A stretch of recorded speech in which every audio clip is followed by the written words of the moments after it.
এলাকা আসছে একটা দান বলা যায়, আল্লাহ শুকরিয়া আদায় করি আলহামদুলিল্লাহ। এই এলাকাটাকে আরো সুন্দর করে গড়ে তোলার সুযোগ কিন্তু রাষ্ট্রের আছে না? আমরা সাজেকে যাই কত সাজে গিয়া এই আগান বাগান ছাড়া আর কিছু আছে? এটা আমাদের এই কসবাতে আছে, অথচ এটাকে যে একটা পর্যটন কেন্দ্র বানানো এই পরিকল্পনাটা রাষ্ট্রের।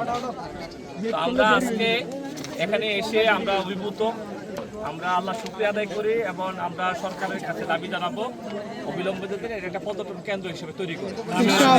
আমি জামাত ইসলামীর এলাকার প্রার্থী, জামাতের এমপি প্রার্থী, আগামী নির্বাচন যেটা হবে এখানে আমাদের প্রথম এটা থাকবে ইনশাল্লাহ, আমরা যদি নির্বাচিত হতে পারি এই এলাকাটাকে একটা পর্যটন কেন্দ্র হিসেবে বানানোর জন্য যত ধরনের সেখানে সহযোগিতা করা দরকার, ভূমিকা রাখা দরকার সেটা আমরা করবো। এখানে যতই মালিক সবাইকে নিয়ে সবাই সমন্বয়ে চাইলে কিন্তু একটা বড় পর্যটন কেন্দ্র, এগুলো রাষ্ট্রেরও ভালো হবে, এলাকারও উন্নয়ন হবে, অনেক মানুষের কর্মসংস্থান হবে।